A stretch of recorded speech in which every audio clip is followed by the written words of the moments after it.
Hello hi नमस्कार जय जगन्नाथ आ गोटे वीडियो को मुझे स्वागत करुच्ची आपण केमती अच्छा कमेंट माध्यम जनइबे। आज आम गोटे नुआ डिश तैयारी करने जाऊँ आपन वीडियो कंटिन्यू रुहतु जानीपर कौ डिश। गोटे प्रेसर कुकर नहीं ताको घी पकेबू आ जीरा गुंड आ अदा पकईदेबू। एटा विदाउट प्याज रसुण तेणुक आपण मैंने अदा पकई पारे आ प्याज रसुण कले प्याज रसुण पेस्ट पकई पारे। तो तापर आम सब पनीपरिया धोईकी रखीचु तो पकईदेबू।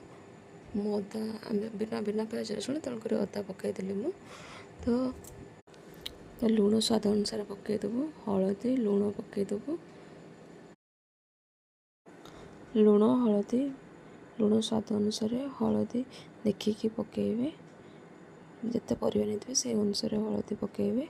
तो भलसे गोलैदेबू। गोलै सारा भलसे गोलैदेबे तले लगी जाइए काले। तो चाउल बतुरैथिबा चाउल आ डाली को पकईदेबू।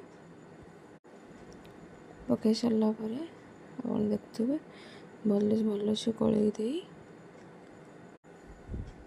गोलैदेबू। तापर जीरा गुंड लंका गुंड तापर धनिया पाउडर पकईदेबू। पकई सारा धनिया पत्र जदि थी आप पकईदेवे टेस्ट आसो भल। तापर पानी पकईदे गोटे गोटे सीटी जोरसे दिज्व आउ दुईटा सीटी सिम करके मरा देखु पूरा भल से ही टिके पानी अधिक रही कम रही। तापर आम गोटे बनइबू बूंदी आ दही गोटे बनइबू। घी टिके नहीं जीरा पकई लंका पकई दही दही रखाई तापर बूंदी पकईदेबू आटा ये सब ताऊपर पकईदेबू। लंका गुंड पकईदेबू जीरा गुंड पकईदेबू लंका गुंड जीरा गुंड